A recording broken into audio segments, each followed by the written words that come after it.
గురుగారు, ఇప్పుడు అందరూ కూడా ఆంజనేయ స్వామి దీక్ష తీసుకుంటున్నారు. ఈ దీక్షలో ఆంజనేయ స్వామి వారిని ఎలా పూజించుకొని స్వామివారి అనుగ్రహానికి పాత్రలవుతారు? మా ప్రేక్షకుల కోసం చెప్పండి. ఖచ్చితంగా హనుమాన్ ఉపాసన చేయడమే విజయం అంటారు. ఏది అయినా సాధించుకునే శక్తి ఓకే. ఆంజనేయ స్వామి వారు ఇస్తారు. స్వామివారు ఆంజనేయ స్వామి వారు మాలధారణ చేసుకుంటారు చాలామంది. కూడా మీరు కూడా చేసుకున్నారు. 41 రోజు దీక్ష తీసుకోవడం, తర్వాత దాని నియమాలు ఉంటాయి. మొత్తం 8 నియమాలతోటి స్వామివారి దీక్ష ద్వారా అవి చేసుకోవచ్చు.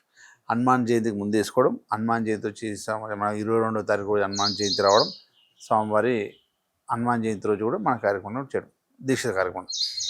కాకపోతే ఆ స్వామివారిని ఎక్కువ ఇష్టపడేది అంటే హనుమాన్ దీక్ష తీసుకున్న ఎవరైనా కూడా అందరూ కూడా హనుమాన్ దీక్ష కానీ ఆంజనేయ స్వామిది ఏదైతే ఉపాసనించడం కానీ ఆ స్వామివారి ఆరాధించితే ఏదైనా ఇవ్వగలదు, ఏదైనా ఇస్తారన్నమాట. ఏదైనా మనకు సాధించుకోవాలంటే స్వామివారి అనుగ్రహం, ఏదైనా విజయం సాధించుకోవాలి. ఎంత పెద్ద విజయమైనా సాధించి చెప్పి పెట్టేది ఆంజనేయ స్వామివారి.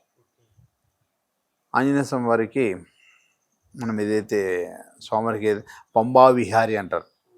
పంబా విహారి వచ్చేసి కేరళలో శబరిమలలో ఉంటుంది పంబా విహారి. ఎవరైనా కూడా మాలా దీక్ష తీసుకున్న వాడు ఒక్కసారి మాత్రం ఖచ్చితంగా ప్రతిరోజు జపం చేస్తూనే హరి మరకట ఆయన మానేసి స్వామివారికి ఇష్టమైన పేరు అది జపం చేస్తుంటారు. ఒకరు హనుమాన్ దీక్ష తీసుకున్న ఎవరైనా ఒకరు జీవితంలో ఒకరైనా అందరూ కూడా హనుమంతుని ఆరాధన చేయాలంటే చుట్టుముట్టు అట్టి చెట్ల మధ్యలో స్వామివారి వ్రతం చేస్తే చాలా బాగుంటుంది. హనుమాన్ వ్రతం అని ఉంటుంది. అది అట్టి తోటలో చేయడం చాలా విశేషంగా అన్నమాట. ఒక్కొక్క వ్రతానికి ఒక ప్రత్యేకత ఉంటుంది. అంటే అది ఏదైతే ఆంజనేయ స్వామి వ్రతం ఏదైతుందో అట్టి చెట్ల మధ్యలో చేయడం వల్ల అతి విశేషం.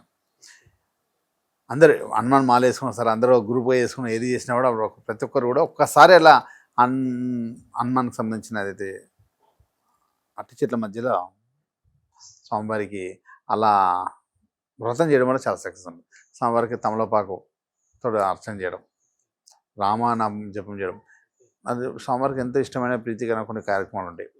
ఎవరైనా మాలధారణ చేసినా ఏది చేసినా ఒక్కసారైనా కూడా స్వామివారికి వడమాల అనేది ఆకు పూజ వడమాల ఖచ్చితంగా వేయించాలి.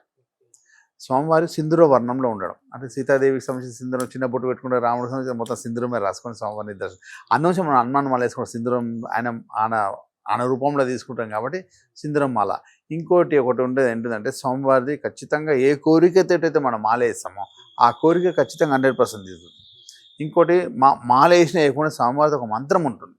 ఆ మంత్రంతో ఒకసారి ఎప్పుడైతే ఎవరైతే జపం చేస్తారో స్ఫటిక మాలతో చేస్తారన్నమాట. స్వామివారి జపం స్ఫటిక మాల చేస్తున్నప్పుడు 41 days ఆ మాల జపం చేస్తారు. 1 year మొత్తం చేయాలి. ప్రతి రోజు అనుకోండి, ప్రతి వారం ఏదో ఒక నియమం పెట్టుకోవాలి. 365 రోజులు చేస్తే అది ఖచ్చితంగా ఉన్నత స్థాయికి తీసుకెళ్తారు స్వామివారి. కాకపోతే స్ఫటిక మాలతో చేస్తారు. ఆ మాల జపం చేసేటప్పుడు ఇంకోరికి కనపడకూడదు, మధ్యలో తెగకూడదు. అది 100%, 1000% ఏ కోరికని నెరవేరుతుంది. ఆ స్వామివారి మంత్ర జపంలో అయితే ఉండిపోతే ఎవరు గురుపరంగా మనం ఆ జపం స్వీకరించేసి ఆ మంత్రం స్వీకరించి మనం చేయడం వల్ల అతి శీఘ్రంగా 100% రిజల్ట్ ఉంటుంది. చాలామందిని చూశాను, ఎన్నో కష్టాలు, ఎంతో ఆరోగ్యంతో ఎంతో బాధపడుతున్న వాళ్ళు, ఆరోగ్యంతో బాధపడుతుంది, డబ్బు పరంగా బాధపడే, జాబ్ లేని వాళ్ళు ఎన్నో పరంగా హనుమంతుడు ఆంజనేయ స్వామి వ్రతం ఆంజనేయ స్వామికి సంబంధించిన ఆ మంత్ర జపం చేయడం వల్ల 100% సక్సెస్ అయ్యి హ్యాపీగా ఉన్నప్పుడు వీళ్ళందరూ కూడా ఆ స్వామివారిని కూడా అందులోంచి ప్రత్యేక రక్ష అనమాట. మనకు మొత్తం కూడా ఆంజనేయ స్వామి విజయాన్ని రక్షణ అందిస్తారు. అందులోంచి ఎవరైనా కూడా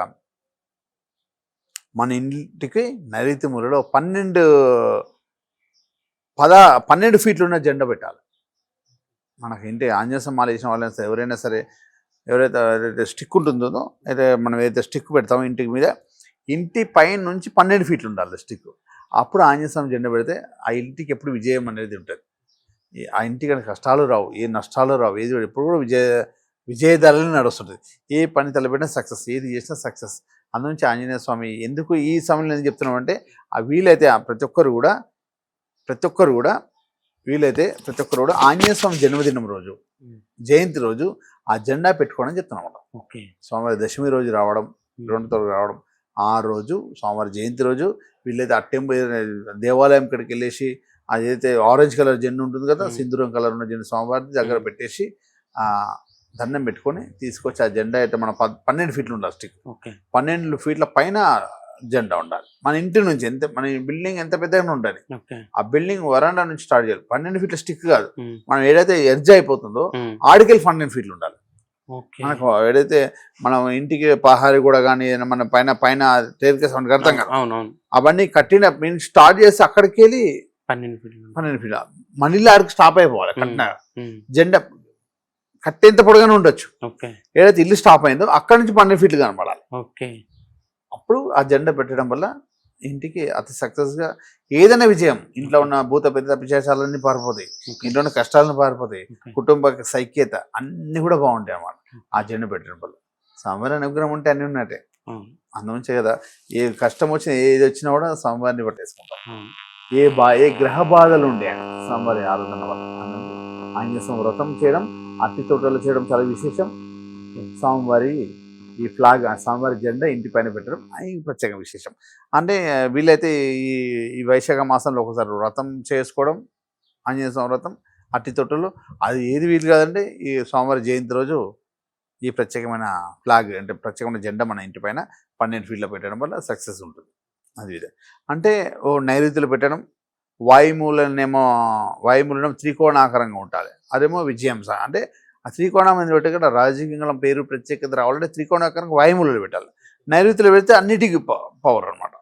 అది ఎట్లనే పెట్టచ్చు, జెండా స్క్వేర్లో పెట్టచ్చు, డబ్ల్యూ టైంలో పెట్టచ్చు. కాకపోతే త్రికోణాకారంగా మాత్రం మన వాయుమూలలో పెడితే మనకు విజయంగా అంటే ఏదైనా రాజకీయంలో ఏదైనా కూడా విజయం సాధించడానికి ఉంటుంది అన్నమాట. రాజకీయంలో మంచి నియమం ఫేమ్ రావడం మన త్రికోణాకారంగా మనకు వాయుమూలలో ఇంటి పైన పెట్టాలి. నైరుతిలో పెట్టేది అన్నిటికీ శుభం అనమాట. చాలా చక్కగా చెప్తున్నారు. సంక్షేమం.